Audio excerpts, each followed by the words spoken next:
Baik, Assalamualaikum warahmatullahi wabarakatuh. Selamat siang dan salam sejahtera untuk kita semua. Senang sekali dapat bertemu dan berkumpul dalam kegiatan pelatihan kepemimpinan yang mengangkat tema berpikir strategis, bertindak kolaboratif, menumbuhkan kepemimpinan transformatif di organisasi masyarakat sipil. Sebelum itu, perkenalkan saya Fahira dari tim Lingkar Madani akan memandu jalannya sesi pelatihan ini sebagai moderator.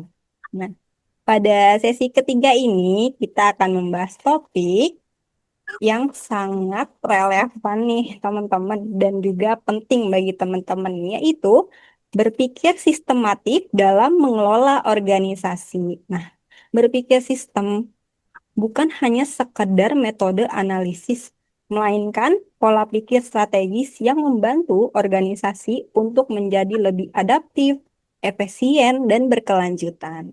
Dalam dunia yang semakin kompleks dan saling terhubung, pendekatan ini menjadi kunci untuk mengelola organisasi secara efektif. Narasumber kita hari ini masih sama, yaitu ada Mbak Wiwit. Halo Mbak Wiwit, selamat siang. Selamat siang, Fahira. Senang nih ketemu Fahira lagi. Oke, baik teman-teman, Mbak Wiwit. Mungkin tanpa berlama-lama lagi ya, langsung saja bisa dimulai. Silakan Mbak Wiwit. Oke, baik. Selamat siang, kawan-kawan semuanya. Kita ketemu lagi ya. Ini episode yang ketiga. Semoga masih sama jumlahnya.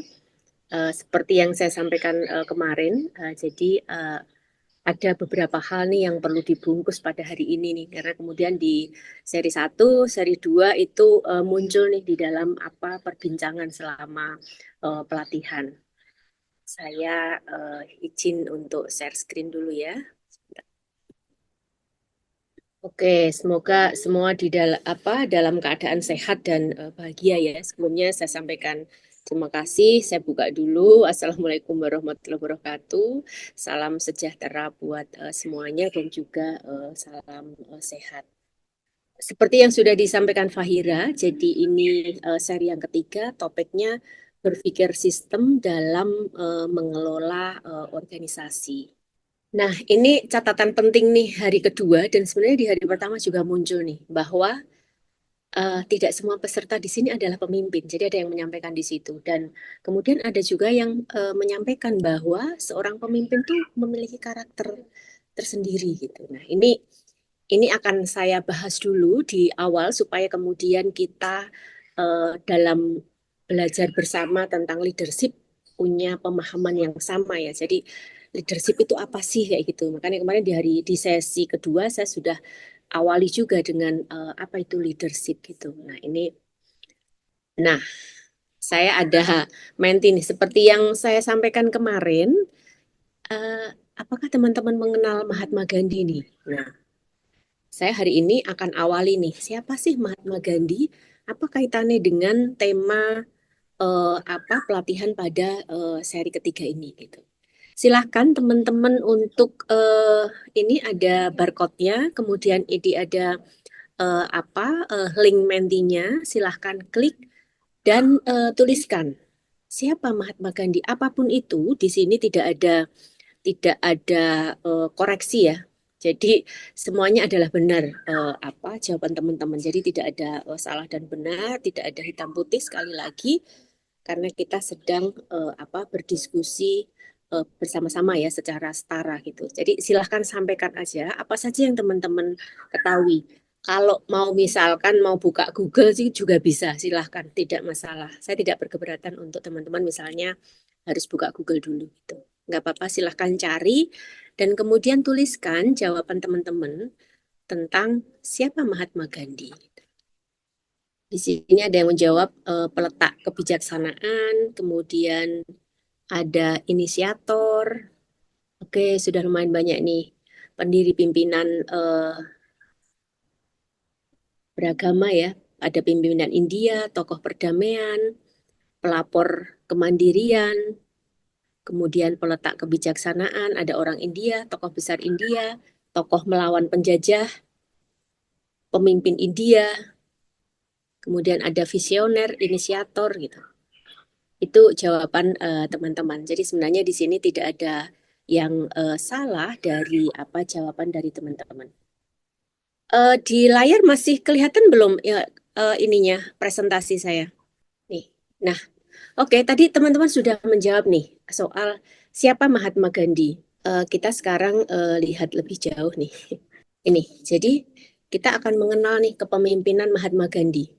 Teman-teman tahu nggak? Tadi Mahatma Gandhi sudah tahu.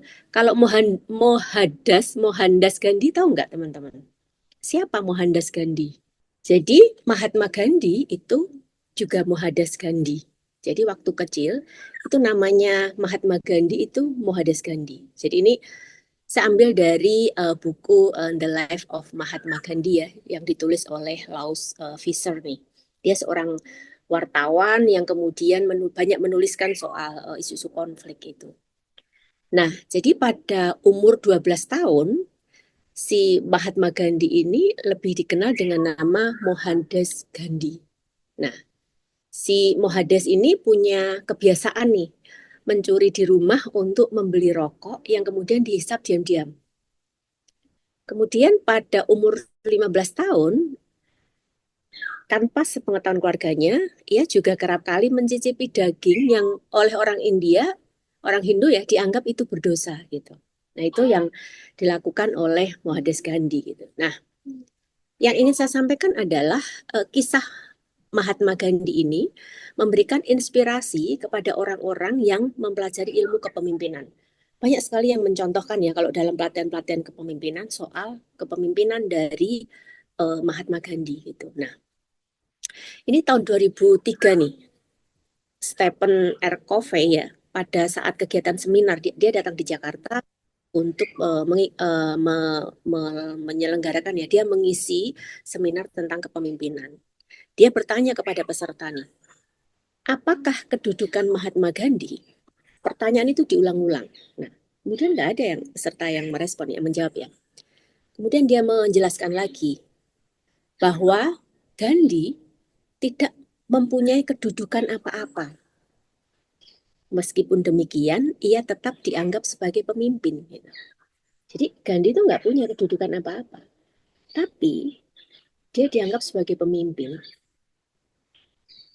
Nah, di sini saya ingin menyampaikan, menegaskan bahwa seorang pemimpin itu tidak perlu kedudukan apa-apa.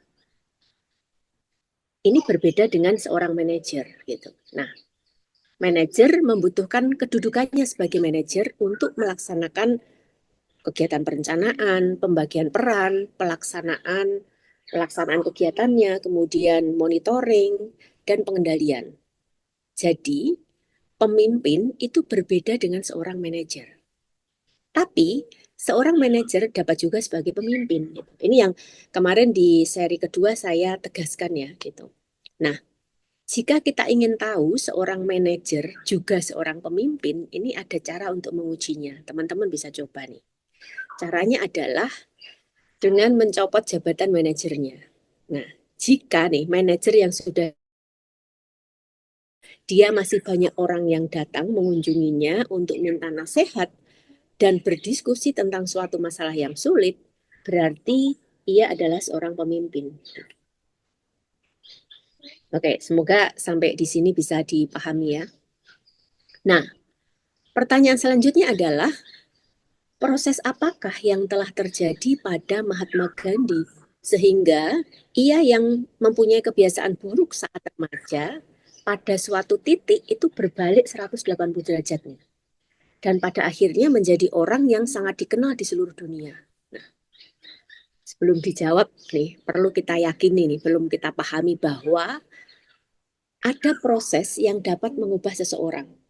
Semoga teman-teman sepakat ya bahwa di sini memang kita semua itu punya proses untuk mengubah diri kita gitu. Jadi proses yang dapat mengubah seseorang gitu. Nah, yang sebelumnya memiliki kebiasaan buruk menjadi memiliki kebiasaan baik dan mungkin bisa juga sebaliknya gitu. Bahkan di sini juga menjadi pemimpin besar. Nah, mungkin kalau mau bicara soal ilmu kepemimpinan, nah ini menjadi rahasia Nah, untuk memahami lebih jauh nih, ada dua paham ya, ada dua paham tentang kepemimpinan nih. Ada pemimpin yang kemudian memang dilahirkan, dia memang sudah seorang pemimpin.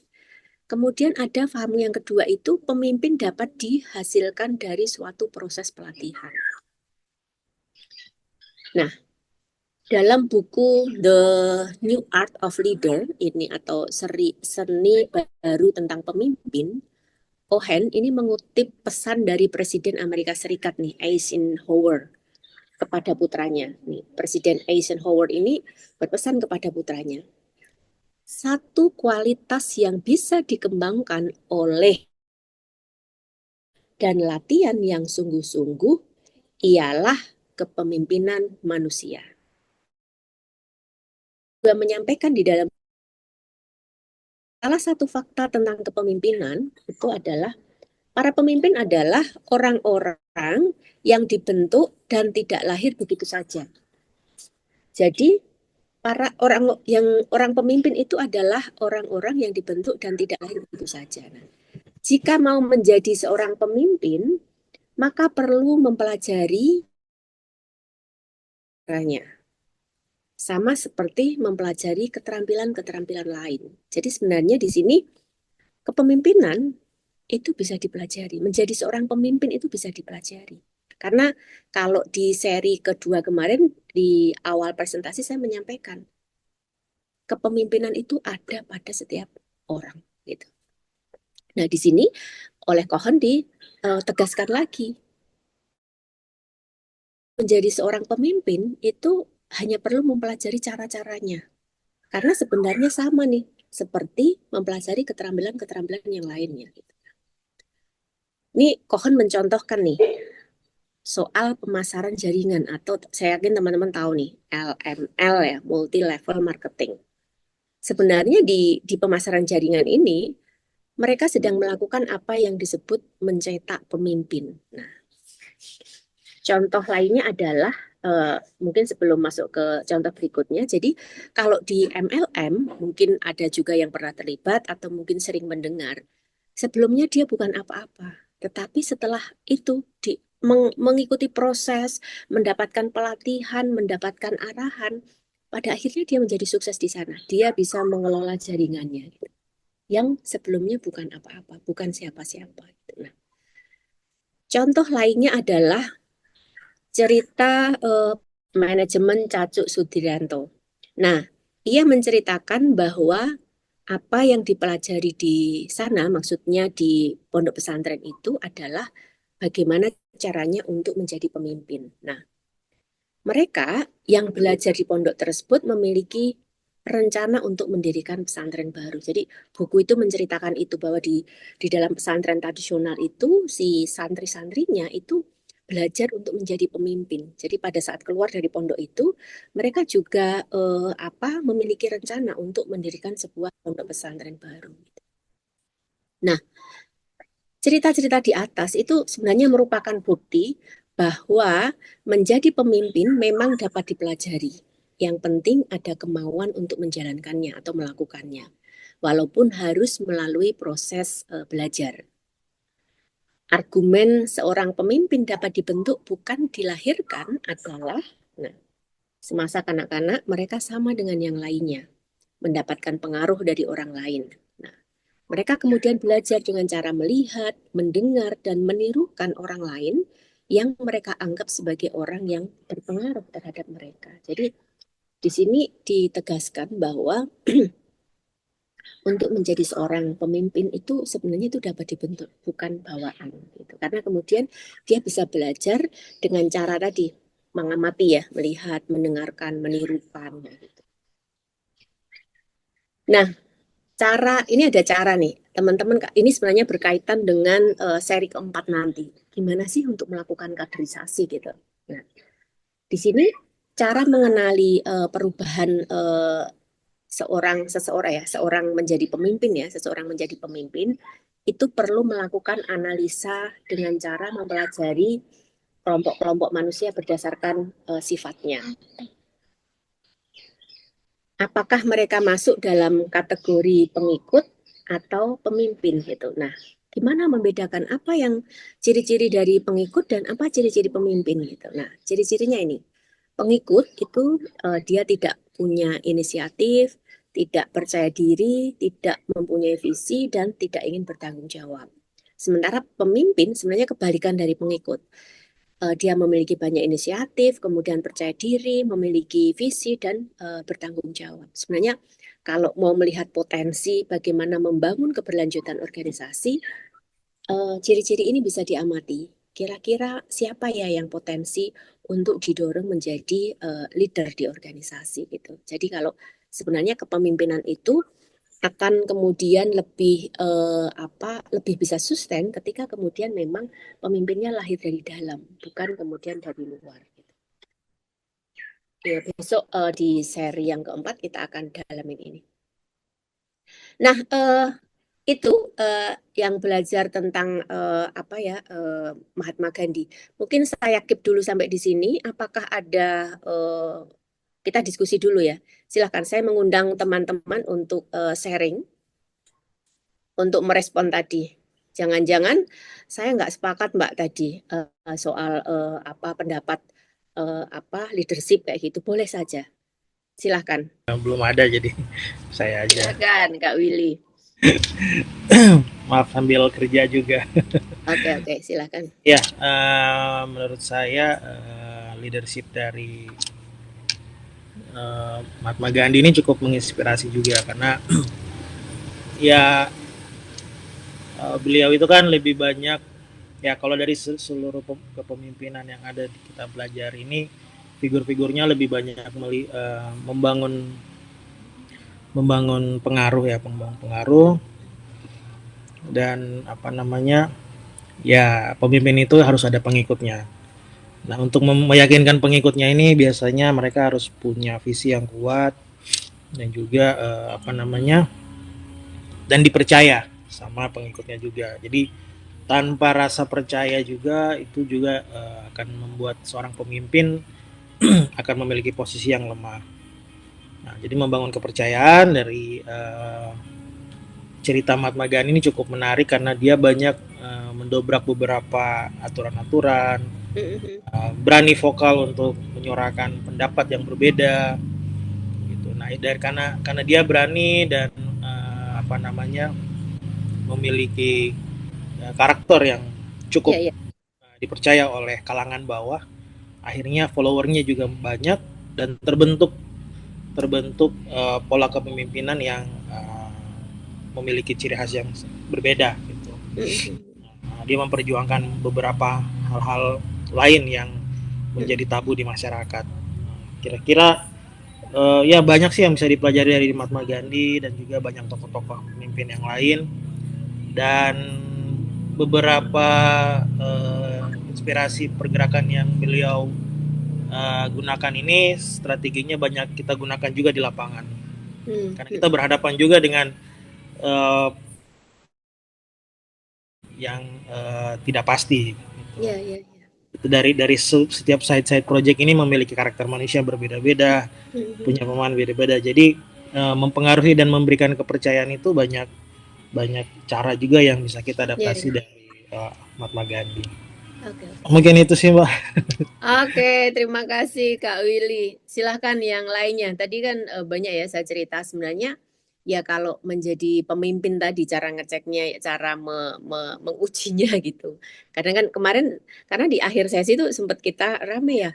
Mbak, di sini yang hadir ini tidak posisi pimpinan semua loh. Kami ada staf juga gitu lah. Terus gimana gitu. Nah, kemudian saya jelaskan sebagai posisi leader punya leadership itu tidak harus pemimpin, tapi pemimpin sebaiknya dia memiliki leadership gitu. Nah, kira-kira di balik itu, nah tadi saya contohkan gitu, yang bagaimana sebenarnya perjalanannya si Mahatma Gandhi gitu, bahwa dia itu tidak punya posisi apa-apa gitu loh. Tapi karena kemudian dia tadi bisa mempengaruhi, memotivasi ya, dia punya visi yang kuat, kemudian vokal, tanggung jawab. Nah, dari apa yang dia lakukan itu kemudian ditempatkan orang gitu loh, dipandang ya dia sebenarnya pemimpin itu ya dia gitu. Mahatma Gandhi ini loh, dia mencontohkan kayak gitu. Nah, itu leadership Mahatma Gandhi sangat kuat gitu. Nah, sebenarnya saya ingin menarik pembelajarannya dari sana supaya kemudian kita jangan terjebak bahwa leadership itu harus seorang pemimpin gitu. Kita semua itu punya leadership gitu, tinggal kemudian mengasahnya. Kalau mau ngecek nih, pemimpin, misalkan kita mungkin manajer di kantor, program officer, koordinator, atau mungkin direktur sekaligus gitu loh. Dia sebenarnya punya leadership nggak sih? Ya udah, pada saat dia kemudian mundur masih juga nggak dimintain pendapat kayak gitu atau mungkin banyak didengarkan kayak gitu di mana-mana. Nah itu kalau kemudian masih banyak berarti leadership dia sangat kuat gitu. Dia punya leadership itu gitu. Nah itu yang kemudian pesan itu yang ingin saya sampaikan. Jadi jangan berkecil hati. Leadership itu tidak harus pada posisi jabatan pimpinan kayak gitu. Nah kemarin juga cukup clear ya karena kemudian teman-teman bekerja di lapangan ya gitu kan ketemu banyak masyarakat pendamping di sana teman-teman didengarkan nih karena belum tentu kalau direkturnya yang datang mendengarkan direkturnya pasti dia lebih mendengarkan sih para pendamping-pendamping itulah bentuk atau wujud dari leadership itu gitu. Silahkan yang lainnya kalau kemudian mau diskusi. Oke Kak Leha, silahkan Kak Leha. Ya, selamat siang Mbak Wiwit. Iya. Saya di sini mungkin juga mau sharing ya terkait leadership gitu ya. Iya. Bagi saya sendiri yang seorang muslim kan sebetulnya kita manusia itu diciptakan sebagai khalifah gitu ya. Yang artinya sebagai pemimpin gitu. Memimpin diri sendiri. Iya. Jadi sebagai khalifah di mana khalifah ini adalah memimpin diri sendiri secara pribadi untuk memilih jalan kehidupannya gitu kan. Karena kan semakin kita dewasa pasti kita ada ujian-ujian gitu. Terus juga ada juga ketika kita berkarir kita pastinya akan memilih peluang karir yang mana. Akan tetap di lokasi lama kah atau kita akan berpindah? Pastinya akan banyak pertimbangan kayak gitu. Kemudian juga kalau tadi juga saya sepakat sama Mbak, biasanya kadang mungkin manajer atau leader datang ke suatu lokasi mungkin nggak akan begitu dengar gitu, tapi para komunitas itu akan mendengar pendampingnya di lapangan gitu. Jadi ada kemarin juga saya baru ke Ternate gitu kan, jadi kelompok di sana tuh mengatakan gitu kalau misalnya kita ada pertemuan seperti itu sebaiknya yang membantu memfasilitasi adalah teman-teman di lapangan gitu karena teman-teman di lapangan ini yang betul paham kondisi kami begitu. Ketika tim atau yayasan pihak lain datang untuk studi banding atau untuk belajar itu yang memfasilitasi atau memoderatori kegiatan adalah teman-teman di lapangan begitu. Nah, saya juga kerja di lapangan kan dari 2017 sampai saat ini gitu. Itu juga saya sepakat sama Mbak tuh walaupun kita berubah mungkin ada perubahan manajer atau ada teman-teman yang telah resign tapi komunikasi tetap terjalin, kita saling diskusi gitu, itu memang sisi leadership yang mungkin tidak terlihat dalam komunitas gitu atau dalam suatu yayasan, tapi ketika mereka di luar mereka tuh mempunyai ide-ide yang sebetulnya mungkin dianggapnya bukan leadership gitu, bukan leader, bukan pemimpin, tapi ternyata idenya itu di luar dugaan yang tidak pernah terlihat di komunitas atau di lembaganya mereka begitu. Terus juga mungkin ini sih Mbak, menurut saya tuh dalam lembaga, saya juga pernah ikut webinar, terkadang kita lupa untuk mengevaluasi teman-teman gitu atau partnernya kerja kita gitu. Jadi ketika saya ikut webinar tentang penilaian karyawan, idealnya adalah 3-5 tahun itu ada evaluasi untuk karyawan tersebut. Apakah selama 3-5 tahun ada keterampilan dia, ada peningkatan keterampilan terkait leadership juga, itu mungkin bisa di-upgrade untuk dari segi jabatannya. Atau kalau misalnya memang tidak ada keterampilan dalam leadership, perlu juga dari pihak lembaga atau yayasan tempat kita bekerja itu memberikan seminar atau keterampilan gitu untuk si staf ini ya, karena sebuah yayasan juga atau instansi ini punya tanggung jawab loh untuk memberikan pelatihan-pelatihan kepada stafnya gitu. Karena kan sebuah kebanggaan juga ya kalau Iya, misalnya iya. staf ini keluar dari sebuah yayasan tapi dengan kemampuan yang lebih baik gitu. Toh juga yayasan yang baru atau instansi baru yang menerima staf lama dari instansi sebelumnya juga wah keren nih, ternyata dia selama itu di yayasan lama bertumbuh gitu, bertumbuh dan pindah ke sini membawakan atau bisa membawa kebaikan yang melebar luaskan lagi ilmu-ilmu yang telah diterima di lokasi kerjanya sebelumnya begitu. Iya.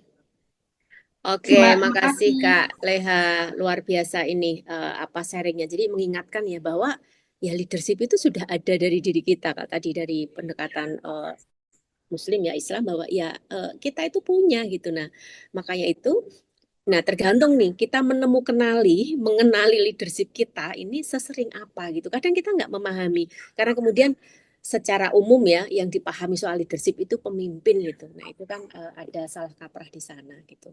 Oke nih, ini kayaknya Kak Desna ini nggak sabar gitu, langsung mau ke seri yang terakhir nih. Dibocorin nggak ya? Oke. Saya keep dulu pertanyaannya Kak Disna. Sabar. Saya masih ada satu sub tema lagi yang kemudian mungkin akan bisa menjawab pertanyaan Kak Disnya. Tapi memang pertanyaan itu bisa dijawab sampai dengan seri yang kelima karena seri yang kelima itu bicara soal komunikasi gitu. Oleh Kak Ansa, terima kasih nih tadi apa pendapatnya. Tadi saya melihat nih Kak Cahyo sudah raise hand nih. Silakan Kak Cahyo. Oke, siap Mbak Wiwit. Terima Oke. kasih atas waktunya ya. Saya Cahyo dari Bayulu Maluku. Sebenarnya saya ingin sharing terkait bagaimana satu orang yang menjadi role model saya untuk belajar bagaimana penggunaan masyarakat. Yaitu saat ini menjadi mantan direktur lembaga saya yaitu Bayulu Maluku. Beliau itu adalah murid dari Bang Rum Tupati Masang. Kalau misalnya teman-teman tahu, ya Bang Rus. Karena Bayulu Maluku juga bagian dari INSIS dulunya ya, Mbak. Oke. Ya, Kan ya. foundernya Bayulu Maluku adalah Bang Rum. Iya. Nah, jadi beliau itu pas belum merantau dari tanah kelahirannya di WP ya di Seram. Iya. Beliau itu namanya Bang Nus. Beliau itu selalu dijelek-jelekan kepada masyarakat karena sebenarnya secara ini ya, secara kekeluargaan beliau ibu bapaknya punya jabatan ya, guru lah. Kan kalau misalnya guru sangat dipandang di sana. Lalu ditanya kepada masyarakat, kenapa kamu ingin menjadi seorang aktivis gitu? Nah, hal itu dijawab ya karena ini passion saya, gitu. Passion saya dan saya mau menjadi seorang yang berbeda, yang ada di lingkungan sini.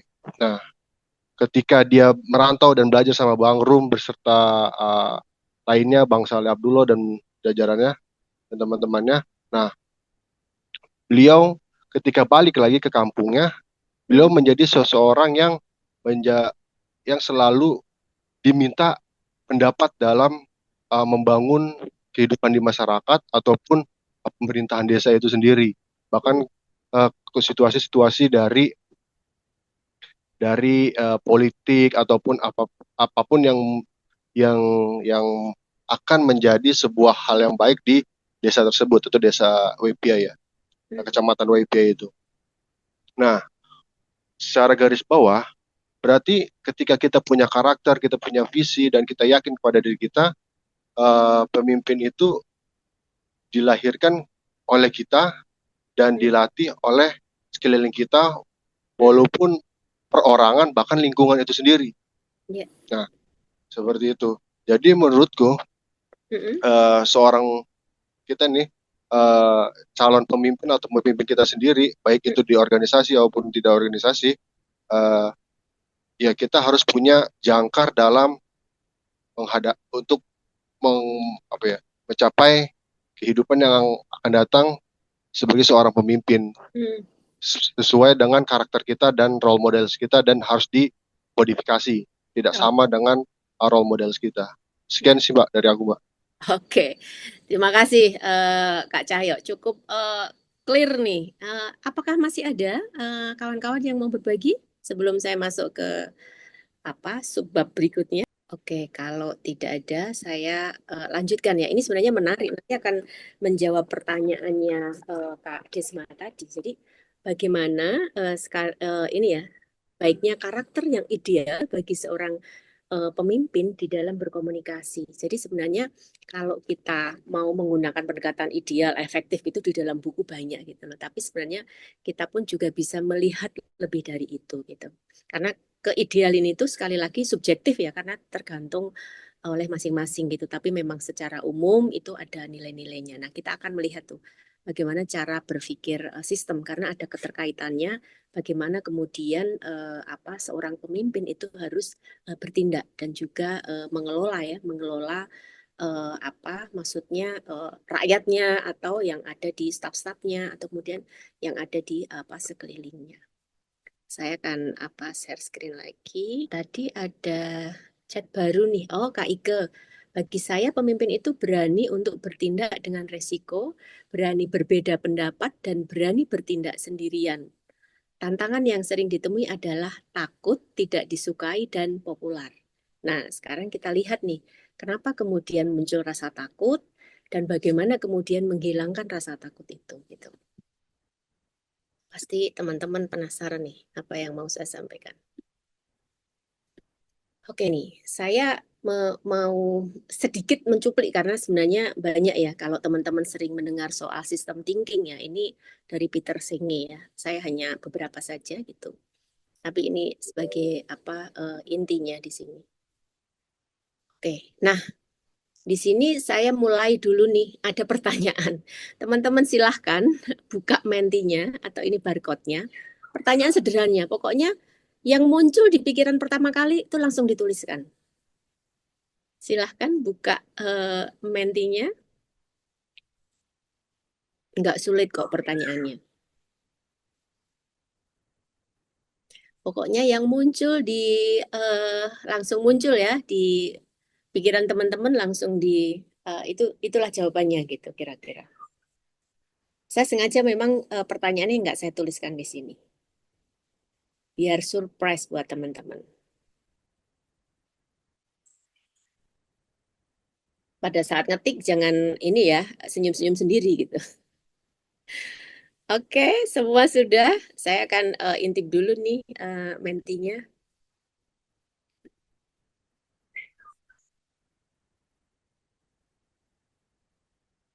Apakah sudah menjawab? Belum semua, baru 4 orang. Silahkan.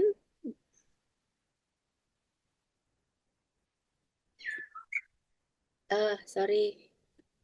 Nih, saya buka lagi.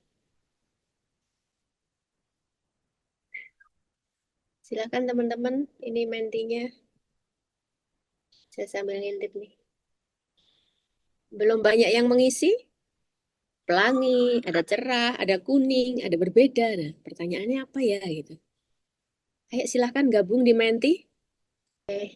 Ada biru. Silahkan. Saya bocorin pertanyaannya dah. Tuliskan kata pertama yang terlintas di pikiran teman-teman semua saat mendengar kata warna. Silahkan. Ada yang jawabannya sama, ada yang beda. Silahkan nih.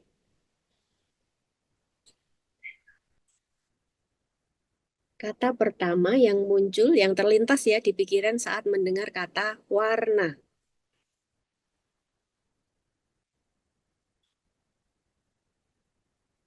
Baru 10 orang nih yang menjawab. Oke, ada beberapa yang jawaban sama ya. Masih ada? 1 menit lagi. Oke, pukul 2.25 kita berganti ke pertanyaan kedua. Masih 1 menit. Kita manfaatin nih waktu 1 menit. Silahkan.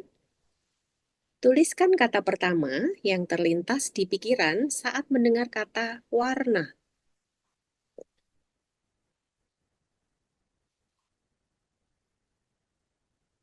Sudah tidak ada lagi. Oke, sekarang masuk nih ke pertanyaan ketiga. Nah, ini pertanyaan ketiga.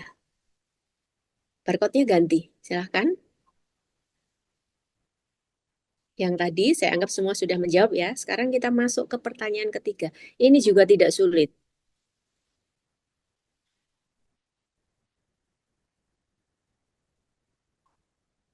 Silahkan. Mungkin Fahira bisa membantu untuk di copy ya, ditaruh di kolom chatbook. Sudah aku share ya, Mbak. Oke, terima kasih. Silahkan kawan-kawan. Saya mau intip dulu hasilnya seperti apa.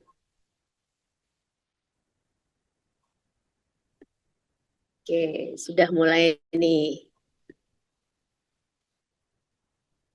Keren nih teman-teman nih. Jadi pertanyaannya nih, tuliskan kata pertama yang terlintas di pikiran saat mendengar kata bunga. Kata bunga ya, jawabannya ada diversifikasi, ada indah, ada mawar, ada merah, ada pelangi, ada harapan. Jadi banyak nih kata bunga.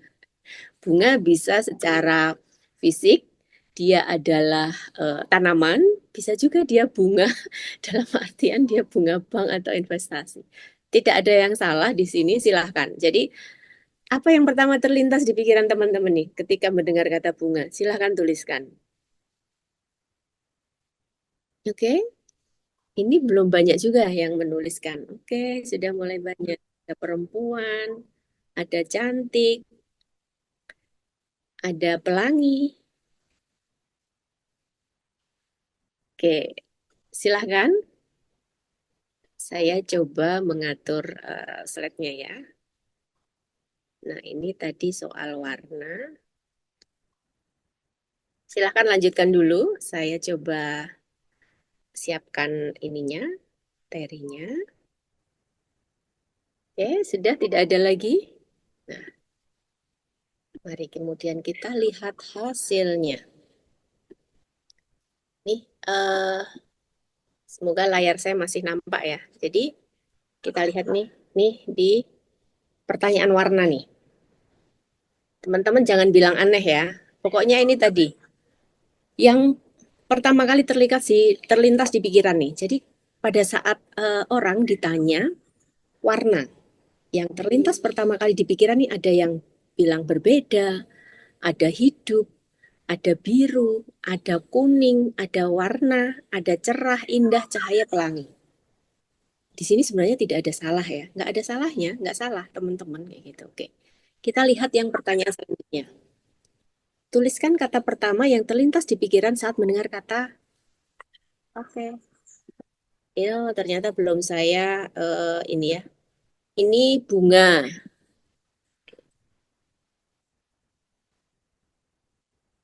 Nih, nah bunga ada perempuan, pelangi, diversifikasi, indah, mawar, merah, harapan, cantik gitu. Ini jawaban yang disampaikan kawan-kawan. Sekali lagi, tidak ada hal yang salah di sini. Nah, kita akan lihat kenapa kemudian dari jawaban ini ya. Nah, apa yang terbersit di pikiran Anda, teman-teman semua ya, ketika melihat jawaban yang tadi nih, yang tadi. Ternyata di sini muncul nih banyak sekali ragam jawaban yang muncul. Karena beda-beda, padahal pertanyaannya cuma satu gitu. Yang muncul nih ketika ditanya soal warna atau bunga gitu. Ragam banyak nih yang muncul jawabannya.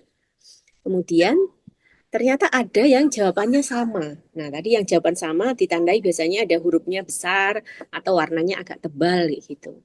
Nah, kemudian sebenarnya dalam kehidupan ini ya bisa jadi kita itu berada dalam lingkaran orang-orang yang memiliki jawaban yang sama. Jadi bisa jadi kita itu ada. Kenapa kemudian kalau ditanya kita jawabannya sama, itu ada di lingkaran yang sama. Nah, sehingga kemudian kita berpikirnya itu soal realita. Nah, padahal banyak realita yang lain yang kemudian luput dari perhatian kita gitu. Tadi karena beragam jawaban tadi gitu. Jadi kita kalau kemudian kita menyampaikan pertanyaan, kita harus menghargai kalau kemudian jawabannya bisa berbeda-beda gitu. Jadi nggak satu gitu. Kecuali kita kuantitatif ya. Kalau udah dipilih A, B, C kayak gitu udah langsung nih. Nah, mungkin teman-teman juga bertanya-tanya nih, apa sebabnya ada jawaban yang beragam sekaligus seragam nih? Nah, jawabannya karena adanya mental model atau model mental. Ini di materi saya yang pertama kayaknya. Nah, kita akan dalamin lagi soal model mental itu seperti apa. Sampai di sini mungkin ada yang ingin disampaikan teman-teman sebelum saya lanjut tentang model mental, atau saya lanjut dulu nih? Lanjut dulu. Oke, lanjut Ya. dulu. Pasti penasaran nih. Oke, saya lanjut dulu nih.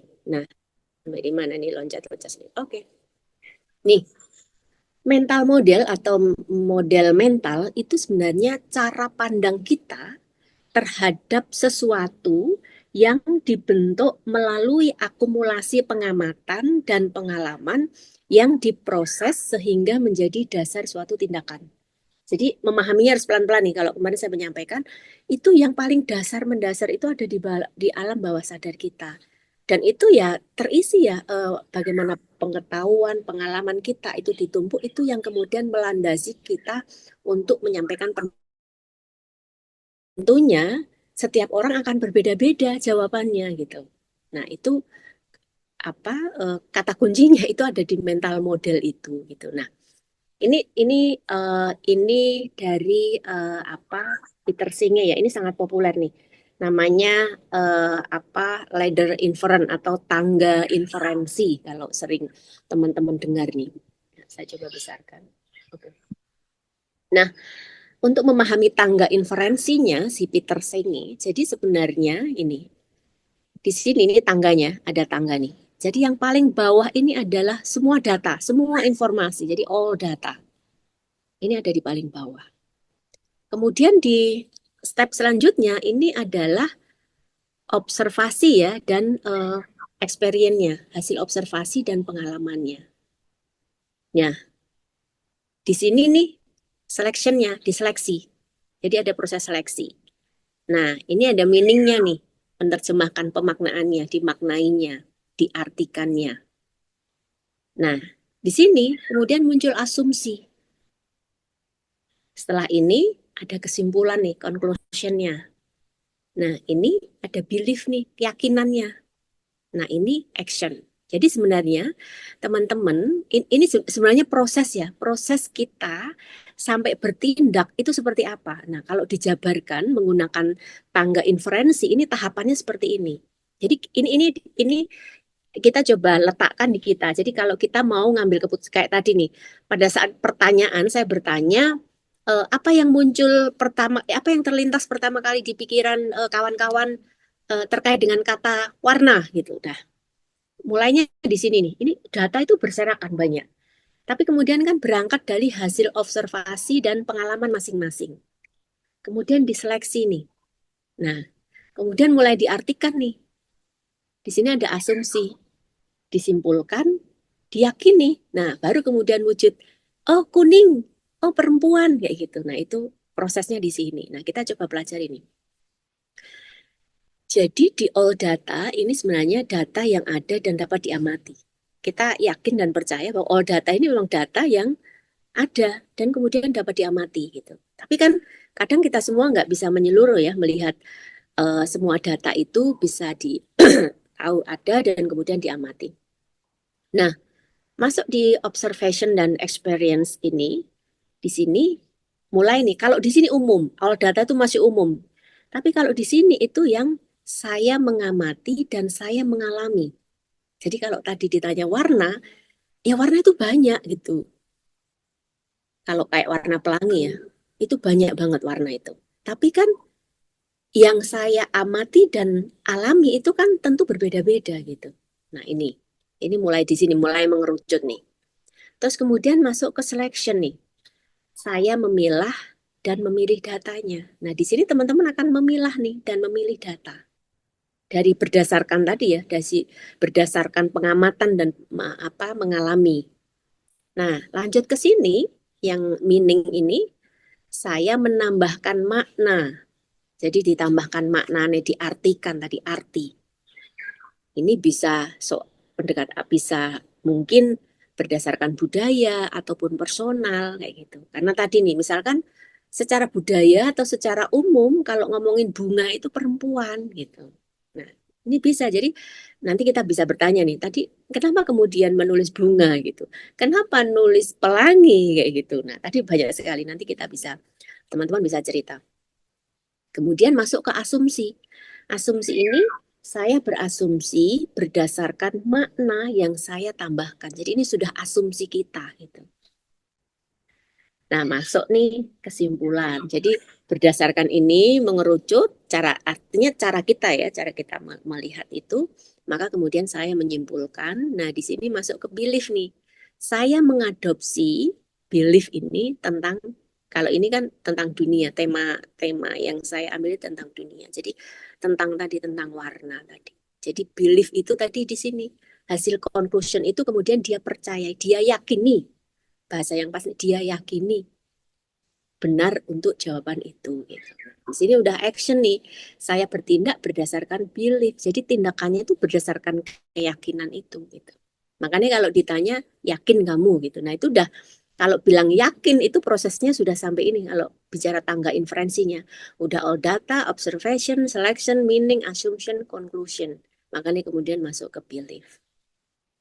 Nah, di dalam saya bertindak berdasarkan belief, ini seringkali nih, ini ada anak panah ke bawah ya. Nah, ini data yang ada dan dapat diamati. Jadi kadang sering lompat ya ininya ya. Seringkali ini juga langsung lompat nih. Jadi dari sini, dari belief ini, kadang kita nggak menyadari nih. Itu langsung saya mengamati dan mengalami, itu udah langsung dia yakin. Tanpa kemudian dia menyeleksinya. Jadi bahasan mungkin di sini lebih tepatnya analisis ya. Sampai kemudian kita menyimpulkan dan itu adalah keyakinan gitu. Jadi seringkali loncat gitu. Seharusnya kalau mau step-step tangga, kita melihat bagaimana kita mau melakukan action itu kita harus melewati tangga ini gitu. Tapi kadang seringkali kemudian hanya dari hasil mengamati dan mengalami kita sudah langsung meyakini. Makanya kemudian banyak kasus nih, kasus-kasus banyak kan kasus-kasus kemudian penipuan kayak ini. Karena kemudian ya udah saya yakin ya berdasarkan observasi singkat mereka, kemudian langsung nih yakin nih tanpa kemudian diseleksi, tanpa dilihat kayak gitu. Kalau secara budaya personalnya seperti apa kayak gitu, nggak diasumsi kayak gitu. Kemudian disimpulkan. Jadi sudah langsung nih dari mengamati, mengalami, udah langsung nih belief, percaya gitu. Dan itu sudah, kalau udah belief itu pasti itu sebagai dasar untuk masuk ke tindakan gitu.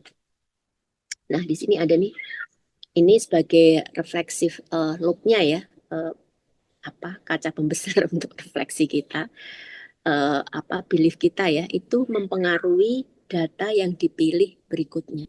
Jadi kalau belief di sini dijelaskan ke sini. Kemudian action loop-nya, ini tindakan kita menyebabkan munculnya situasi baru. Tentu kita harus menyadari bahwa tindakan yang kita ambil itu akan memunculkan sebuah situasi baru. Nah, sehingga kemudian tangga inferensi ini kemudian bisa memberikan gambaran bahwa kita itu harus berpikir holistik, harus berpikir luas. Nah, tadi kemudian saya menyampaikan tema hari ini adalah berpikir sistem gitu. Kalau berpikir sistem, maka kita nggak bisa gerusa-gerusu, langsung ditanya ini hasilnya ini. Kalau kemudian proses berpikirnya cepat, udah melalui ini tidak masalah gitu. Tapi kita harus ngecek nih, oke, kalau menurut kelompok ini gimana, kelompok ini gimana. Jadi memang harus didengarkan semuanya. Gitu. Jadi cara berpikir sistem itu ya melihat suatu masalah itu secara holistik atau luas gitu, atau yang kompleks, bukan pada komponen-komponen yang terpisah. Jadi pesannya di situ. Dan ini yang kemudian menyebabkan tangga ini bisa kita gunakan. Kenapa kemudian kita punya pendapat yang berbeda? Teman-teman bisa belajar memahami dari sini. Memang ya harus pelan-pelan ya, karena kemudian kita sendiri mungkin juga denial gitu. Udah yakin, beliefku gitu udah bener itu, aku udah yakin itu bener gitu. Nah ini kemudian yang bisa membantu kita untuk lebih kritis ya, dan juga mungkin lebih tadi terbuka, dan juga untuk berpikir secara sistem. Oke, lanjut. Nah, ini berpikir sistem dalam mengelola organisasi. Jadi ini mental model. Jadi mental model itu untuk melihat individu. Nah, tapi kalau di dalam konteks organisasi, ini visi bersama. Jadi berpikir sistemnya harus di sini nih. Karena kemudian organisasi itu kan isinya dari masing-masing orang gitu loh. Orang-orang yang berbeda. Orang-orang yang beragam gitu. Nah, tentu kalau mau mengelolanya kita harus mengenali satu-satu gitu. Jangan sampai ada yang luput gitu loh. Dan kemudian kita akan tahu mental modelnya seperti apa gitu. Nah, karena kemudian disinilah kita bisa mengenali keahlian masing-masing dari anggota organisasi gitu. Nah, di sini kalau ditarik ya kemudian akan ada pembelajaran timnya. Nah, ini yang dimaksud kemudian berpikir sistem dalam mengelola organisasi. Jadi kita tidak bisa hitam putih ya, sekali lagi hitam putih salah benar, kemudian baik buruk gitu di dalam mengelola sebuah organisasi. Makanya kemudian ada yang kemudian penasehat fungsinya untuk mendengarkan gitu. Apakah kemudian seorang pemimpin punya penilaian seperti ini, menurut penasehat gimana gitu. Jadi nggak bisa kemudian seorang pemimpin hanya meyakini apa yang kemudian dia pandang saat itu langsung membuat keputusan. Tapi kemudian dia harus mengecek dulu nih. Makanya ada beberapa pemimpin yang kemudian dia kalau ada persoalan tidak langsung direspon, tapi berjeda dulu nih. Mungkin teman-teman juga menemukan. Jadi tidak harus langsung responsif gitu. Ada bertanya, Pak, saya mau mengundurkan diri. Saya merasa enggak betah di organisasi ini gitu. Udah langsung nih direspon. Oh ya silahkan kemudian. Ada model kayak gitu. Tapi ada model yang tidak dijawab sama sekali. Nah, tapi kemudian dia mulai mendengarkan. Dia yakin mungkin bisa juga yang staf yang tadi menyampaikan itu sedang pada posisi yang situasi yang mungkin terpengaruh di sekelilingnya sehingga mengambil keputusan itu. Jadi dia si pemimpin memberikan ruang untuk berpikir. Pada akhirnya kemudian menyadari, oh ya ternyata saya salah gitu. Nah itu disitulah letak kemudian kenapa seorang pemimpin ya penting untuk berpikir sistem. Sebenarnya tidak hanya pemimpin ya, kita semua yang punya leadership itu harus bisa berpikir sistem gitu. Jadi pikirannya itu dikonfirmasi, oh kalau ini seperti ini, kalau ditarik kalau ini bagaimana kayak gitu. Nah, itu harus diklopkan semua gitu sehingga kemudian bisa mengambil keputusan yang tentu sesuai ya, sesuai dengan kondisi dan situasinya saat itu gitu. Jadi kesadaran bahwa kita semua adalah bagian dari suatu sistem kehidupan atau model mental berpikir. Jadi kita harus menyadari itu. Jadi kita harus memiliki kesadaran bahwa dalam konteks organisasi ya kita ada di dalam sistem kehidupan organisasi itu gitu. Nah, ini kemudian diharapkan dapat mendorong perubahan perilaku yang akan membawa kita menuju pengelolaan organisasi yang transformatif dan adaptif. Makanya kemudian tema dari pelatihan ini kan kepemimpinan transformatif itu. Nah, supaya menjadi mempunyai gaya kepemimpinan transformatif itu harus seperti apa? Salah satunya harus berpikir sistem gitu. Jadi nggak langsung cepat itu memang bagus, tek tek tek tek ngambil keputusan itu bagus itu. Tapi ya harus secepat dia menganalisis ya atau kemudian mengecek apakah memang keputusannya seperti itu gitu. Jadi tadi ini harus menggunakan cara berpikir sistem. Tadi kalau menggunakan tangga inferensi itu harus dicek dulu nih.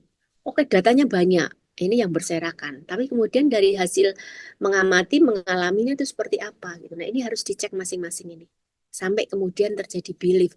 Jangan sampai nih baru di sini ya, kemudian baru di hasil observasi kita sudah langsung meyakini bahwa hasil observasi saya ini loh kayak gitu.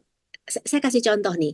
Ini. Jadi saya sedang diminta untuk terlibat di dalam sebuah proyek yang kemudian untuk melihat bagaimana mengembangkan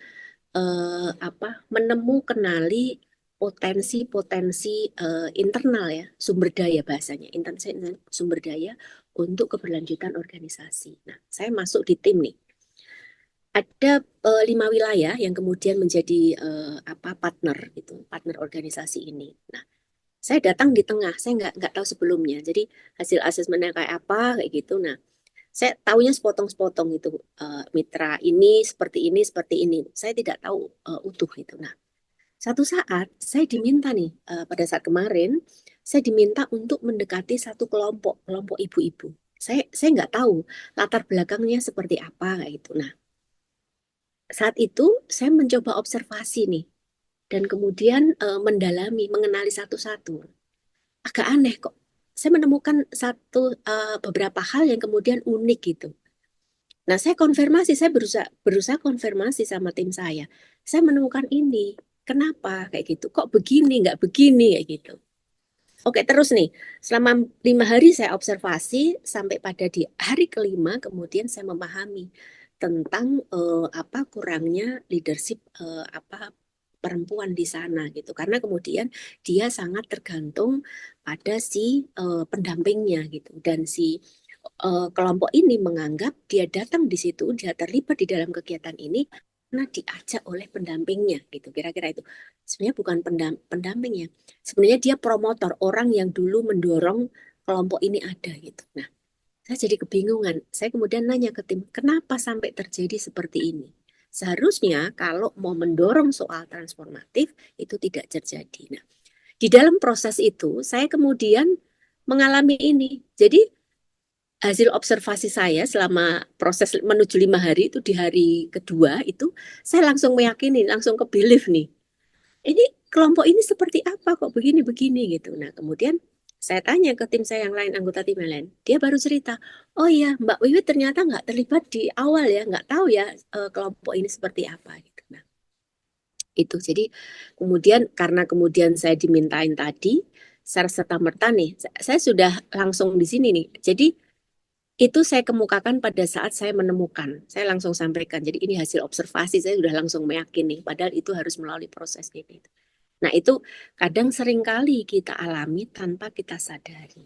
Nah, ini tadi nih, ini kalau kemudian ditarik, bagaimana berpikir sistem dalam mengelola organisasi, nah seringkali kita luput nih. Kita kurang holistik kayak gitu. Nah,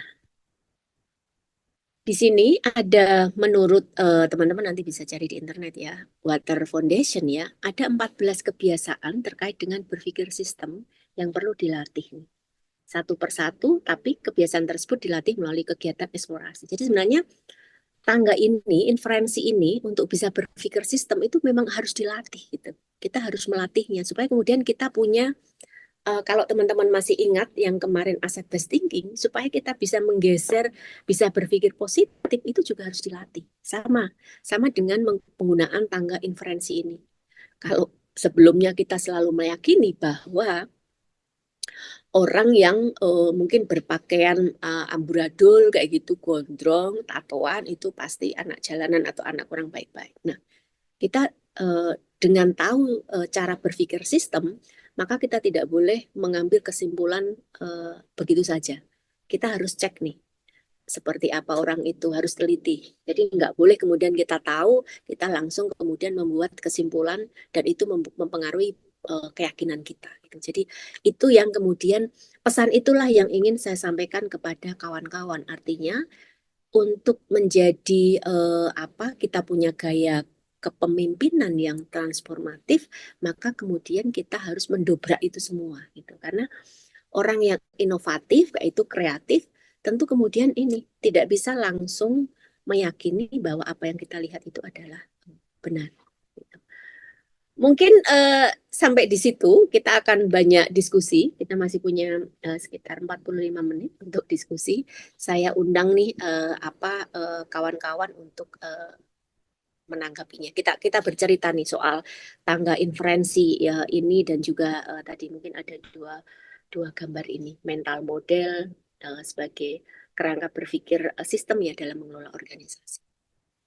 Silakan. Nah, mungkin teman-teman bersiap-siap tadi kalau menjawab pertanyaannya dari Kak Disna, bagaimana sebaiknya karakter yang ideal bagi seorang pemimpin dalam berkomunikasi. Nah, tentu pada saat berkomunikasi itu kita harus punya pengetahuan dulu tentang apa yang akan kita sampaikan. Nah, pengetahuan yang kita sampaikan, apalagi kemudian keputusan yang akan diambil, nah kita harus mengeceknya nih dengan tangga inferensi tadi gitu. Jangan sampai kemudian kita mempercayai penuh dari hasil observasi awal kayak gitu. Jadi kalau observasinya terus dia mau meyakini karena dia juga mengalami kemudian langsung loncat nih, itu menjadi sebuah keyakinan kayak gitu. Nah, itu kemudian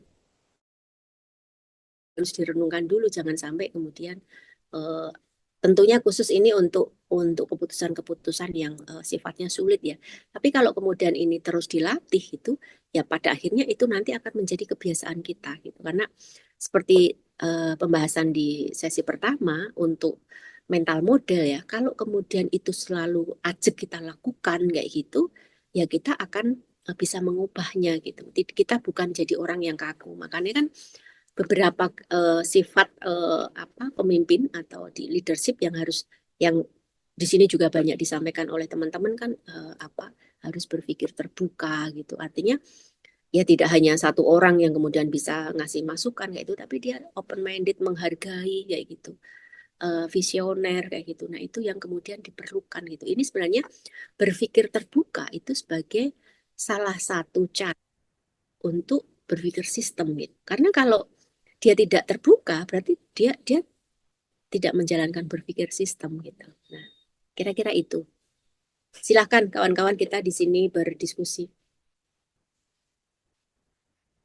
Oke, semakin pusing atau semakin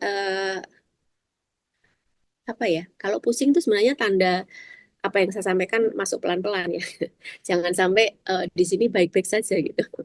Silakan.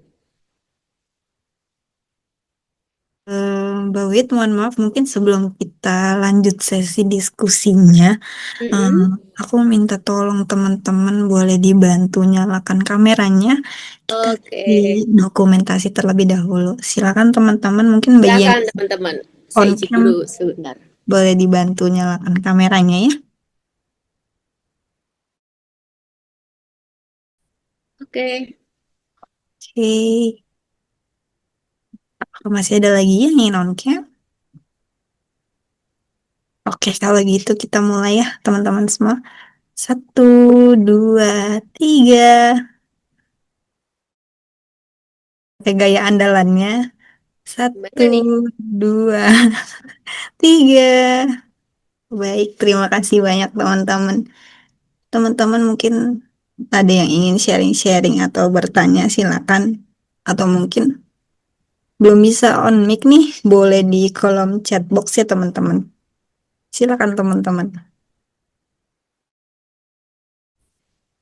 Kita mungkin sesuatu yang mungkin sebelumnya belum dengar apa sih tangga inferensi kayak gitu. Kemudian berpikir sistem. Sebenarnya teman-teman mungkin sudah melakukannya gitu. Bagaimana berpikir sistem gitu pada saat mungkin mengelola sebuah program dan kemudian harus mengambil keputusan. Teman-teman perlu cek nih. Kalau ini jadi pada saat mengambil keputusan ya. Pengambilan keputusan itu kan tidak harus pemimpin ya, karena diri kita sendiri mungkin pada saat memutuskan nih, aku mau beli motor merek apa ya? Teman-teman pasti udah survei dulu nih. Oh, kalau merek Yamaha yang paling bagus ini warnanya ini. Honda ini warna ini, semua ada nih. Setelah itu teman-teman pasti survei lagi nih. Nah, terus harganya yang cocok dengan kantongku, yang kemampuanku yang mana ya? Nah, kayak itu. Sampai kemudian teman-teman melihat lagi nih. Oh, kalau di sekelilingku lebih banyak melihat pakai model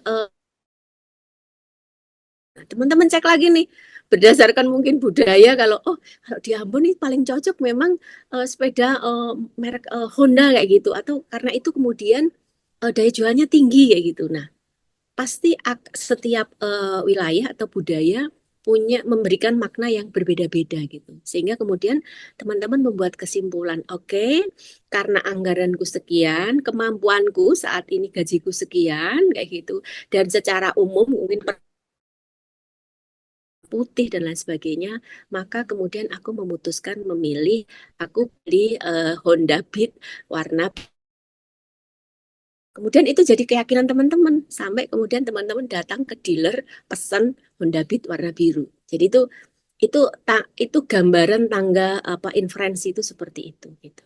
Nah, tapi kadang dalam mengambil keputusan di organisasi kita kadang nggak senjelimet itu gitu loh. Kita langsung ya tadi berdasarkan langsung nih dari observasi kita buru-buru nih langsung membuat kesimpulan dan kemudian keyakinan bahwa oke, ini sudah cocok gitu. Nah, pada saat di tengah jalan mungkin ada masukan nih, ternyata kurang tepat nih. Saya contohkan misalkan kita mengadakan kegiatan yang mengundang banyak pihak gitu berdasarkan hasil observasi kita, ini cukup nih lembaga-lembaga yang kita undang. Tanpa kita melakukan kompromi, kita sudah yakin nih karena kemudian anggarannya memang segitu gitu. Udah nih kita langsung laksanakan kegiatan itu sesuai kacamata kita gitu. Tapi di tengah jalan ternyata ada yang masukan nih. Kenapa tidak menggunakan pendekatan budaya? Orang yang punya atau lembaga yang fokus di isu budaya kemudian tidak diundang. Nah, kita lupa di awal. Kenapa kita nggak sampai ke sana ngecek kayak gitu? Nah itu contoh-contoh pentingnya kemudian kita memahami apa tangga inferensi itu. Silahkan teman-teman. Jangan sampai saya lebih banyak ini ya yang berbicara. Oke, Kak Ike nih. Bagaimana cara untuk membuat kesimpulan yang objektif? Seringkali keputusan itu dihasilkan dari kesimpulan yang subjektif. Menurut saya penting karena keputusan yang diambil oleh pemimpin akan berdampak pada keberlanjutan lembaga. Oke, terima kasih Kak Ike. Jadi kalau mau bicara objektif subjektif ya, sebenarnya semua ini subjektif karena berdasarkan kacamata pandang kita gitu. Tapi kita kemudian bisa berpikir sistem tadi, kita harus ngecek satu-satu. Sebagai seorang pemimpin tidak ada salahnya tanya ke office boy-nya. Menurut pendapat mereka apa? Gitu. Karena kita sedang mengumpulkan ya. Tapi kan ada juga karena kemudian kita tidak berpikir terbuka kayak gitu. Ya sudah, mungkin yang ditanya hanya level manager saja. Dia lupa bahwa organisasi itu punya struktur. Kayak gitu. Dia lompatin aja gitu.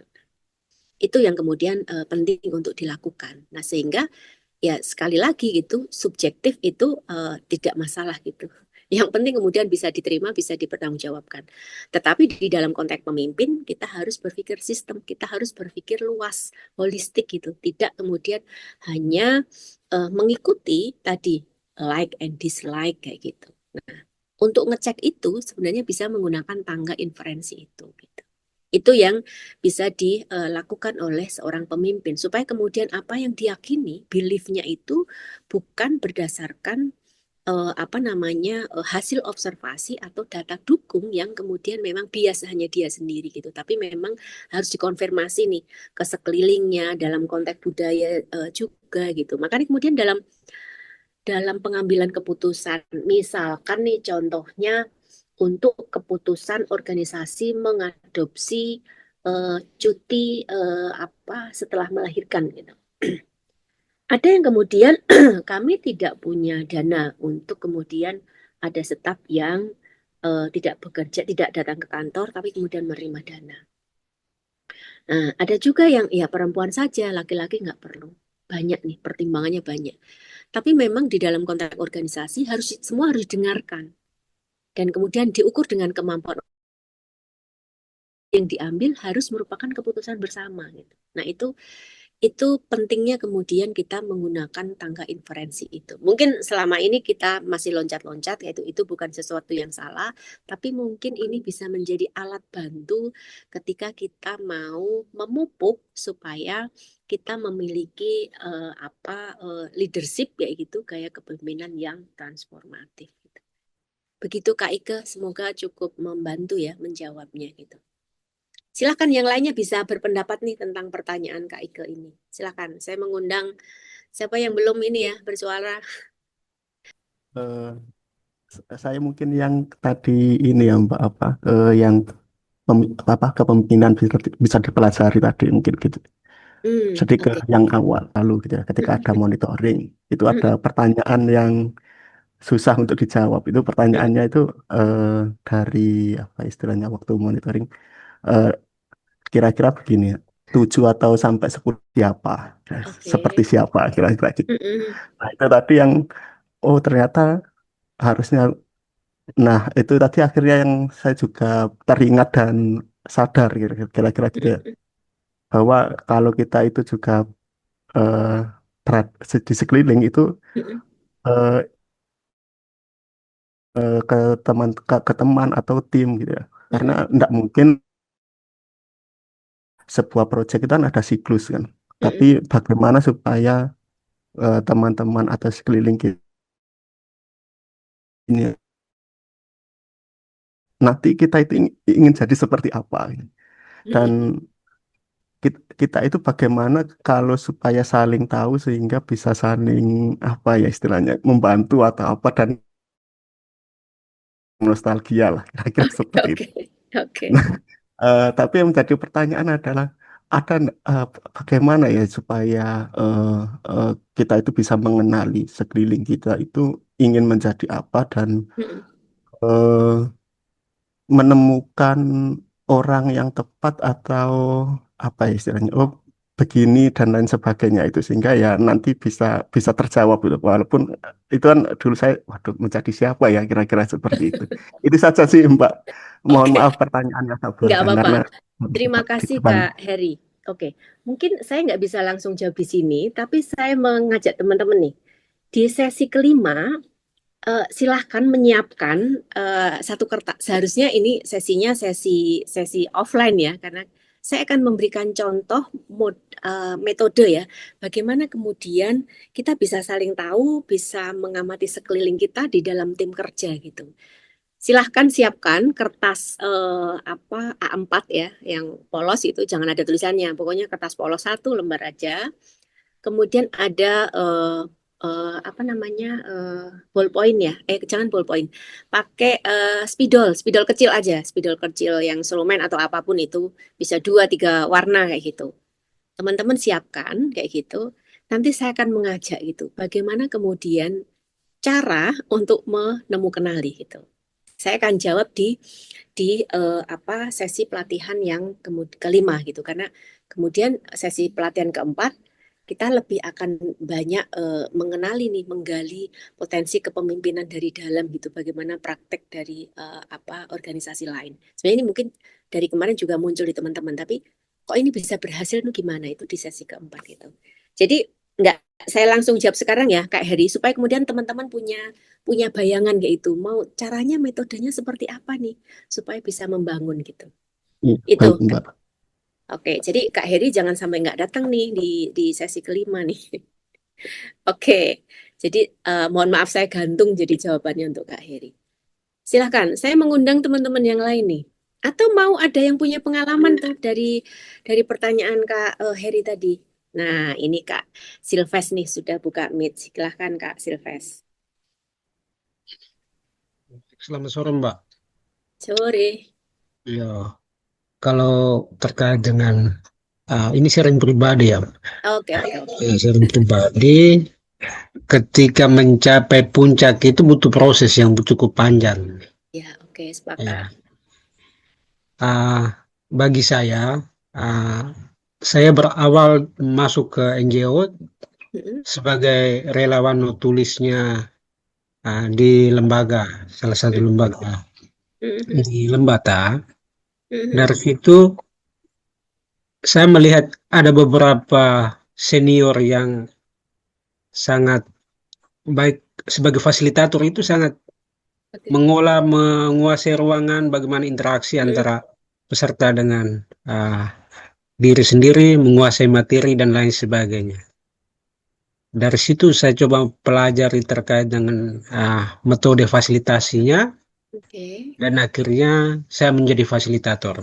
Wih, keren. Ya, oke. Nah, ketika kita menjadi fasilitator itu rasa percaya diri menjadi pemimpin itu sudah muncul. Hmm, mm-mm, Nah, dari berbagai program yang saya tekuni, mm-mm, mm-mm. akhirnya di satu titik di tahun kemarin itu menjadi proyek koordinator. Hmm, Bahwa untuk mencapai di titik itu saya belajar dari pemimpin di salah satu lembaga itu bahwa bagaimana memecahkan masalah tanpa harus diketahui oleh pimpinan. Nah, sehingga ketika hal itu kita lakukan, maka mental untuk menyelesaikan masalah ketika kita menjadi pemimpin itu sudah bisa, oh ya, strategi dan hal-hal yang ini perlu dan tidak perlu itu juga menjadi pertimbangan kita dalam mengambil sikap. Iya. Sehingga untuk menjadi pemimpin bagi saya itu bahwa karena banyak tantangan yang saya alami ketika saya bergabung di NGO A, ketika saya ada di NGO B itu beda karakter. Ada yang sangat otoriter, ada yang juga sembunyi-sembunyi tapi menusuk kita dari belakang. Itu juga, tetapi dengan berkat pengalaman kita juga bisa maksudnya melihat sisi positif yang mana yang kita ambil dari setiap pemimpin yang kita berada di lembaga itu. Mungkin itu dari saya. Selamat sore. Selamat sore. Terima kasih Kak Silves udah memberikan cerita ya, testimoni tentang perjalanannya. Jadi tadi waktu kita membahas soal kepemimpinannya Mahatma Gandhi, di sana di kesimpulan terakhir kan disampaikan ya bahwa kepemimpinan untuk menjadi pemimpin itu loh sebenarnya itu bisa dipelajari. Kita tahu tadi Kak Silvas ya dengan cara mengamati, karena berawal dari menjadi notulen, kemudian mengamati bagaimana sih cara memfasilitasi, bagaimana menguasai ruangan, bagaimana menyajikan materi gitu. Karena kemudian di dalam diri Kak Silves sudah ada tuh ciri-ciri sebagai seorang pemimpin, seorang leader kayak gitu sudah ada gitu.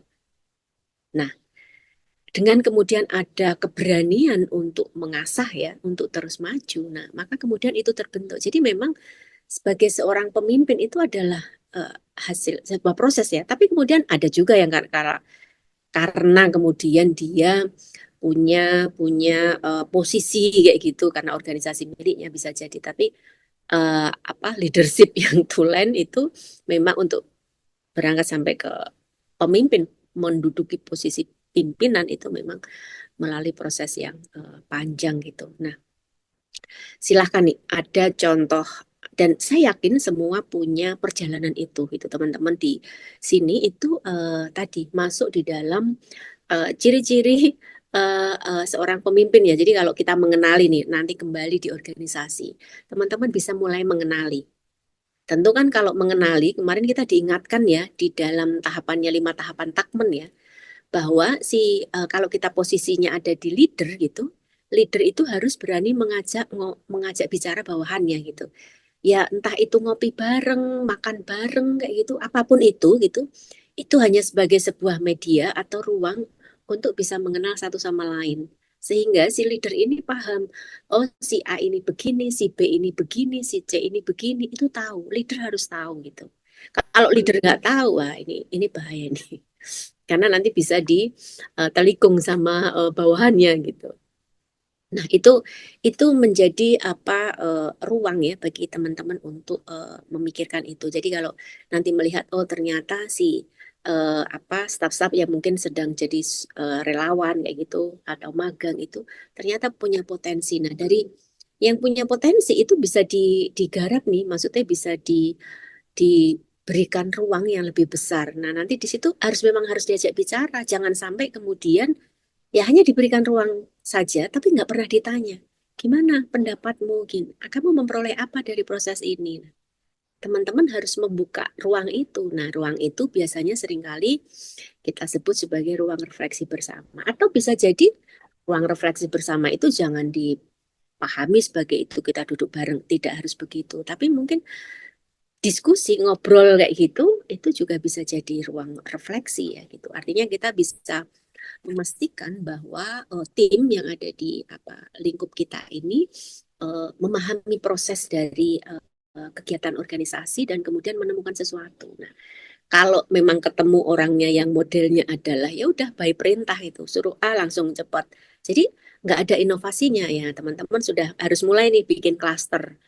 Kalau klasternya yang cepat, ini prioritas langsung bisa cepat. Jadi sebenarnya teman-teman tinggal membimbing aja sebagai mentor saja kepada mereka. Selain juga memang teman-teman harus terus mengasah diri ya supaya kemudian kita nggak kehilangan pengetahuan ya. Ilmu pengetahuan itu kan kita bisa belajar baca sekarang kan udah mudah ya, kita bisa baca buku pun sudah e-book gitu loh. Kursus-kursus juga sudah bisa online gitu, tidak harus datang langsung.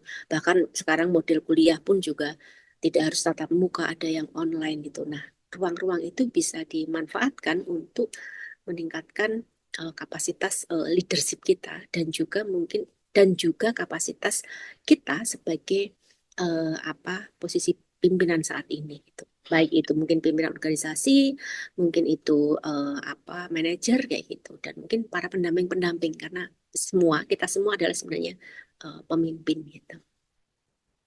Oke, silahkan yang lainnya yang ingin berbagi atau kemudian tadi memberikan jawaban atas pertanyaan tadi. Kalau Mas Heri tadi, Kak Heri ini masih saya gantung. Kalau teman-teman mau berbagi, silahkan. Saya undang teman-teman nih. Kita masih punya cukup waktu nih, masih ada 13 menit. Atau mungkin dari yang saya sampaikan tadi ada yang nggak jelas, nggak paham sama sekali. Saya kan mengulangi. Saya undang nih kawan-kawan yang dari seri pertama yang belum membuka suara sama sekali atau belum menulis di kolom chatroom sama sekali. Mbak, mungkin dari kawan-kawan mungkin ada yang punya pembelajaran lain tentang pasti banyak sebenarnya, cuma ya pasti mungkin malu-malu cerita.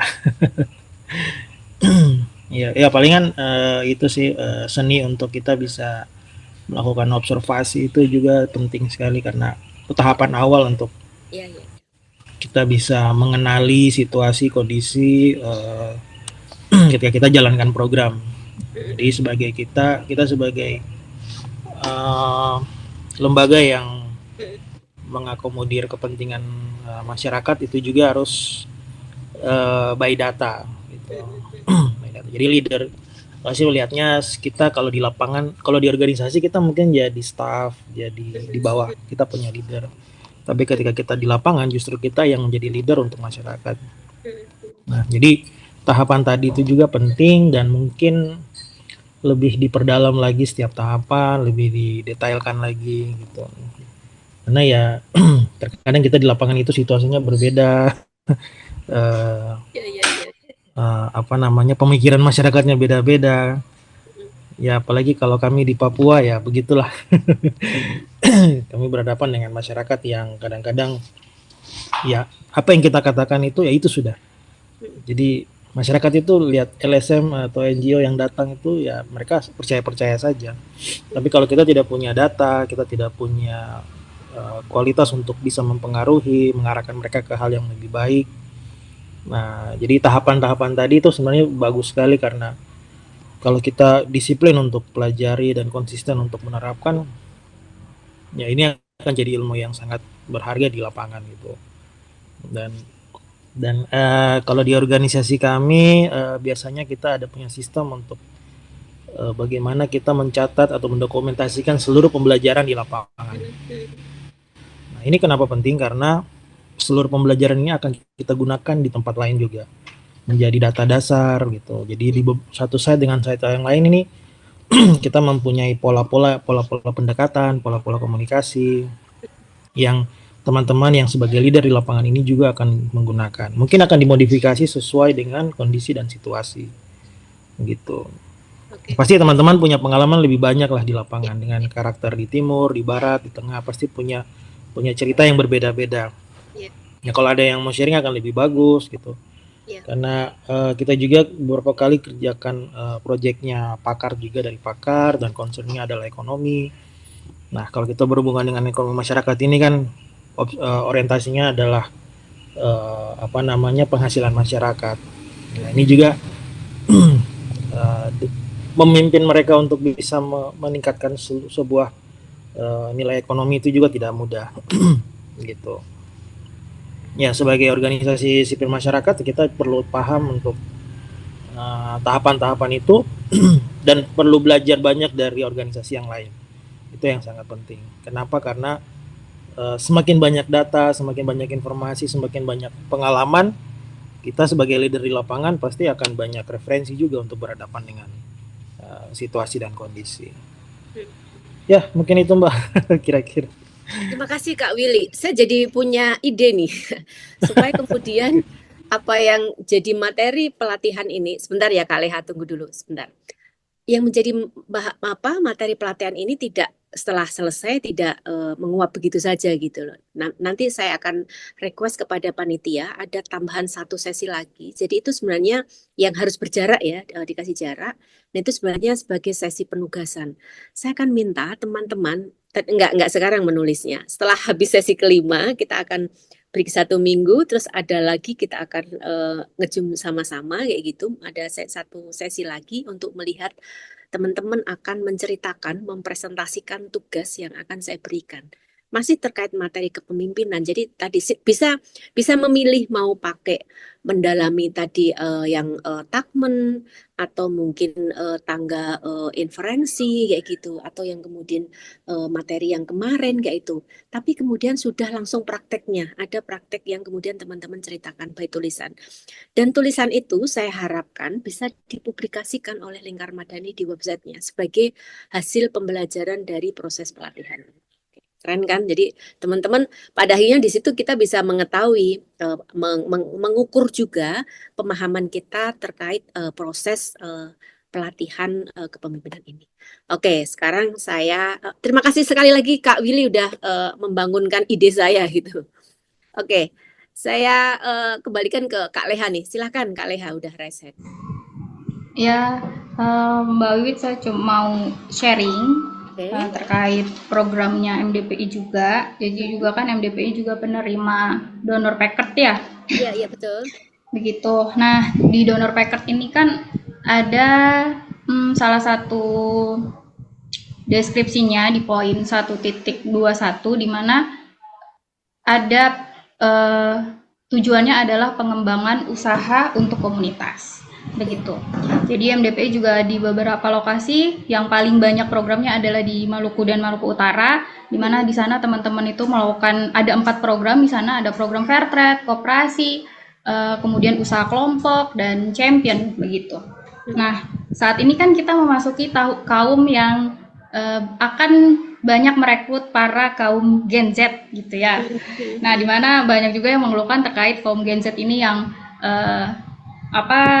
terkait kinerja gitu. Tapi kemarin yang kita perlu pelajarin juga adalah kita pahamin adalah setiap masa itu kan ada zamannya dan setiap zaman pun ada masanya gitu. Jadi bagi kita yang para kaum milenial, kaum boomer gitu ya, sebaiknya juga memahami gitu karakter kaum Gen Z ini gitu. Dimana kaum Gen Z ini tuh sebetulnya memiliki kelebihan, mereka mempunyai skill yang tanpa perlu kita ajari gitu. Cukup diberikan arahan yang jelas, kemudian dikasih deadline, lalu mereka akan belajar dengan sendirinya. Walaupun itu dengan cara yang berbeda seperti yang dulu pernah kita lakukan. Kayak gitu. Jadi poin keduanya juga adalah kita perlu mengapresiasi kinerja teman-teman di lapangan. Baik itu caranya berbeda dengan apa yang sudah kita lakukan dulu pada zamannya kita gitu kan. Gitu. Mungkin kalau dulu kita lebih sering perintah-perintah, kalau sekarang kan kaum Gen Z ini lebih suka membaur begitu. Jadi yang kedua adalah mengapresiasi, dan yang ketiga jangan menjudge atas pekerjaannya mereka.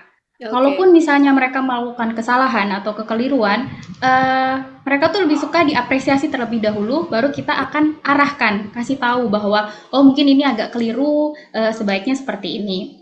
Gitu. Nah, lalu poin terakhirnya adalah kita ini kan membahas teman-teman di lapangan ya. Tadi juga saya sepakat sama Abang sebelumnya juga menjelaskan bahwa kita yang di lapangan itu sebagai leader. Kami di MDPI itu mengupayakan ketika pengurus dalam komunitas itu terlibat ketika berkoordinasi dengan pemerintah setempat gitu. Jadi bukan kita aja yang stafnya yang di lapangan yang berkoordinasi sama dinas-dinas terkait gitu. Kalau MDPI kan kita bekerjanya hubungannya sama dinas perikanan, dinas koperasi kayak gitu. Tapi setiap kunjungan itu kita mengajak si para pengurus di komunitas untuk melatih mereka yang namanya berkoordinasi dengan pemerintah. Kemudian setelah mereka sudah terbiasa, selanjutnya biarkan para komunitas inilah yang bertemu dengan para pemerintah gitu, berkoordinasi. Kalau misalnya pun ada kegiatan, upayakan si pengurus ini yang langsung berkoordinasi dengan dinas. Kalau misalnya pun ada undangan webinar, yang mendapat informasi adalah si pengurusnya, pengurus komunitas mendapat informasi langsung dari dinas, bukan lagi kita yang dari lembaga yang menginformasikan ke komunitas. Setuju, Kak Leha. Ya, itu aja sih Mbak sharing dari saya. Terima kasih. Oke, terima kasih nih. Kita mengingatkan kalau dari beberapa pertemuan ya, mungkin tidak hanya di ruang ini saja. Kendala bekerja dengan Gen Z itu bekerja dengan Gen Z itu menjadi sebuah tantangan tersendiri gitu, karena kemudian soal bahasa juga berbeda kayak gitu. Nah, mereka suka menggunakan simbol-simbol gitu, tapi tadi saya sepakat mereka punya keahlian yang mungkin dari angkatan milenial dan baby boomer nggak memilikinya gitu. Nah, Ya. pada akhirnya dalam konteks leadership ini tadi kita harus punya pikiran yang terbuka. Artinya kan tadi tidak mengadjust bahwa oh mereka masih muda, nggak mungkin lah mampu ini, ngomongin pengorganisasian basis pasti nggak mampu lah kayak gitu. Nah itu sebagai seorang kita leadership kita harus melatih itu, kita harus tanggalkan gitu, kita harus hilangkan tadi, karena kita harus menghargai masing-masing punya keunikan, punya masa pada zamannya. Kita pun juga harus sadar diri gitu, mungkin pada masa kitalah yang paling bagus kayak gitu, paling nomor satu gitu. Nah tapi kemudian di era digital ini ya sebenarnya teman-teman Gen Z ini ada yang di depan gitu. Nah sebagai kalau mau kemudian mendorong kepemimpinan transformatif, maka kemudian kita harus memberikan ruang gitu, ruang pada generasi muda ini. Kalau tidak, ya pada akhirnya mereka tidak akan tahu gitu LSM itu apa ya kayak gitu. Iya. Dan kemudian mungkin kalau teman-teman di sini adalah di isu lingkungan, perubahan iklim, mungkin mereka juga nggak tahu gitu. Karena kalau kita lihat nih di media sosial ataupun mereka kan jarang sekali nonton berita, yang ditonton TikTok kayak gitu. Iya, setuju. Instagram kayak gitu. Nah, di sana tuh nggak ada yang ngomongin soal perubahan iklim kayak gitu, soal pangan kayak itu, kearifan lokal nggak ada. Nah, gunakanlah teman-teman Gen Z ini untuk melakukan campaign nih. Apa sih sebenarnya kearifan pangan lokal itu kayak apa kalau dibikin TikTok gitu? Paling enggak itu juga akan memberikan warna ya, karena kalau kita sebagai aktivis kayak gitu, kita tidak menyesuaikan pada perubahan masyarakat, maka ya kita akan mati gitu, akan tertinggal, akan tidur gitu, entah tidur ataupun mati gitu, akhirnya akan tiara. Artinya kita harus membuka diri itu, dan ini juga harus disadari kayak gitu. Ketika saya menyampaikan bagaimana perkembangan masyarakat gitu, dari kemudian masyarakat yang 1.0 tradisional sangat mungkin masih berburu dan bertani kayak gitu, terus kemudian masuk zaman industri kayak gitu, dan sekarang sudah 5.1 kayak gitu, 5.0 kayak gitu, 5.0 kayak gitu. Nah, itu harus kita sadari gitu. Nah, dan itu ruang itu harus kita rebut. Kalau sebagai organisasi masyarakat sipil tidak menyadari perubahan masyarakat ya, perkembangan masyarakat, artinya ngomongin masyarakat jangan hanya di tingkat lokal, karena lokal akan mempengaruhi global. Global akan mempengaruhi sebenarnya global ini mengikuti yang lokal itu, karena kan lokal ini kan banyak, nggak hanya di Indonesia saja, tapi kan kita ngomongin soal dunia gitu. Nah, harus membuka diri untuk itu dan kemudian memang memanfaatkannya. Sebagai catatannya adalah di era teknologi terbarukan dan juga internet ini, maka kemudian kita harus ngomongin soal keamanan data. Nah itu sebenarnya sekarang ini sedang ada pertarungan di tingkat nasional. Kira-kira kita mau adaptif kayak gitu, mau adopsi sistem ini, atau justru dalam konteks gerakan ya, atau kita justru akan memilih gitu loh, membuat bukan eksklusif ya, apa ya bahasanya, menyendirikan lagi gitu sebagai sebuah gerakan, karena kemudian jangan sampai kemudian kita terancam lagi data-data kita diambil. Nah, sekali lagi itu adalah pilihan itu. Kalau kemudian kita mau membuat gerakan ini lebih luas dan kemudian ada penerusnya ya dalam konteks tidak hanya di organisasi di luar sana, maka kemudian kita harus membuka diri dan juga mengikuti perkembangan zaman, tentu tetap harus berhati-hati. Silahkan kalau masih ada yang mau menyampaikan nih, boleh teman-teman kalau mau menyanggah tadi yang saya sampaikan, saya sangat terbuka gitu. Mungkin Mbak Wiwit nggak seperti itu kalau pendapat saya. Sah-sah saja di dalam forum ini, saya sangat terbuka dengan pikiran-pikiran yang berbeda dan saya tidak akan mengejas bahwa itu salah kayak gitu, itu kurang gitu, enggak gitu. Kita semua sedang belajar bersama-sama terkait dengan leadership. Masih ada kawan-kawan? Masih ada 3 menit nih kalau mau memanfaatkan, lebih juga boleh. Saya akan menyerahkan kepada Kak Fahira, tapi sebelumnya saya mengucapkan terima kasih atas diskusi kita ya yang cukup hidup kayak gitu. Ada yang kemudian menyampaikan di ruang chatbox, ada yang kemudian menyampaikan secara langsung. Saya pikir kita sedang belajar bersama-sama memahami dan juga menemukan soal leadership, berangkat tadi dari contoh pembelajaran dari Mahatma Gandhi, kemudian dari Peter Singer ya, teorinya Peter Singer tentang tangga inferensi tadi itu akan membuat kita semua lebih bahasanya, bahasa kerennya itu wise lah, lebih berpikir terbuka gitu untuk sebagai leader ya, karena kita semua di sini adalah leader. Mungkin itu kalau di dalam proses saya ada salah menyebutkan kata atau mungkin bahasanya tidak berkenan, saya mohon maaf. Saya tutup. Sampai ketemu di minggu depan hari Selasa. Dan ingat nih, di seri kelima teman-teman harus menyediakan gambar. Dan nanti akan ada tambahan lagi nih, saya akan nego ke Lingkar Madani untuk ada praktek dari 5 seri ini. Nanti bentuknya adalah dokumen, entah itu analisis teman-teman di lapangan, dan itu akan dipublikasikan di websitenya Lingkar Madani. Saya tutup. Wassalamualaikum warahmatullahi wabarakatuh.